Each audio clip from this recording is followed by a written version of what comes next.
Are you at the end of your tether as an entrepreneur? Do you feel like there's never enough hours in the day to accomplish everything on your to-do list? Are you lacking sleep and exercise, eating poorly, and perhaps drinking too much coffee? Well, if all of the above sound all too familiar, the chances are you're burnt out, and it's not something that you want to wear as a badge of honor. I know, I've been there. However, in this video, I'm going to show you how to identify what tasks you can start delegating, not just to recover from your burnout, but also to grow your business smarter and embrace more freedom than ever as an entrepreneur. Hey, it's Chris Ducker here from Youpreneur.com, and this video is part of the Business of You series, which is focused on helping you build a profitable business based around your personality and expertise. So if you're watching on YouTube, be sure to hit that subscribe button right now so you don't miss out on any future videos. Now, have you ever stopped to think about all the things you do to run and grow your business? I hadn't, not really, until late 2009 when I hit burnout. One morning, I just couldn't get out of bed, and that led to the doctor being called, time in hospital being treated for acute dehydration and exhaustion, and even antidepressants. It also led to spine surgery to correct a problem that came about from sitting behind a desk for 15 hours a day as I focused on building my business. Now, after recovering, and I'm thankful that I made a full recovery, I had to make some changes, some big changes. So myself and my wife, who's also my business partner, we checked into a resort for a long weekend so we could figure out what needed to be done so that I never had to suffer like that again. And over the course of those few nights away, we made multiple notes on pretty much everything from the notepad next to our hotel bed to the tissues at the bar and obviously the odd notebook as well. And by the time we got home, we had close to 100 individual notes, all focused on the tasks that I'd been handling or inflicting upon myself in the day-to-day running of the business. Now, the next morning we woke up early and we started sorting them all out one by one, and we put them in these likewise piles to help us identify the different things that we needed to start delegating. And what was left was a blueprint for us to follow in the coming months to ultimately get me working on the business again and not being trapped working in it as I had been.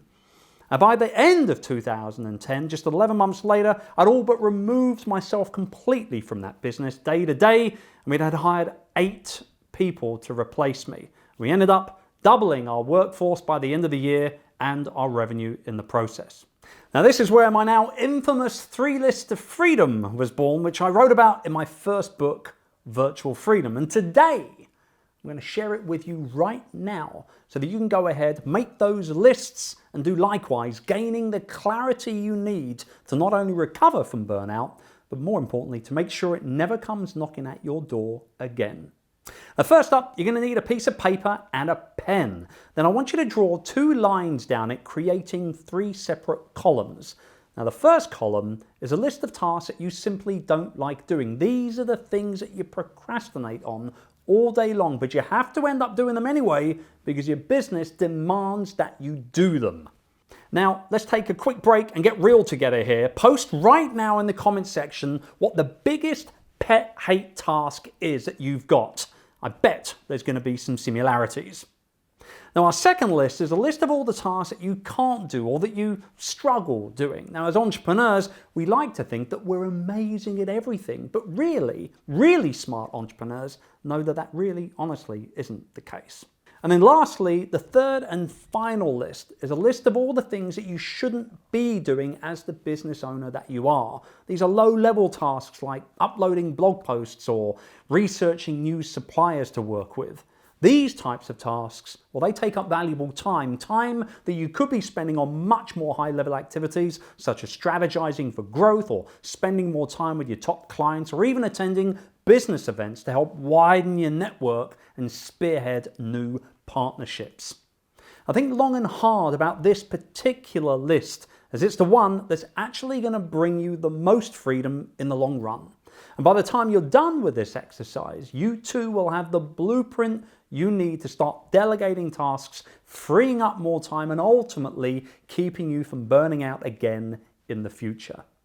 Now understand something. Time truly is your biggest commodity as an entrepreneur. It's something that's finite, it's non-variable. We all have exactly the same amount of time in each day, and what we do with it is entirely up to us.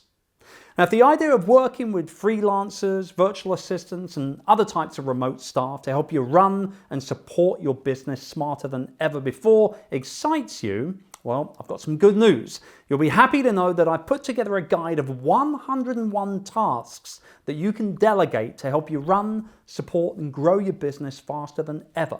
And you can get it for free right now by visiting youpreneur.com/101 or by clicking the link below. I'll see you in the next video.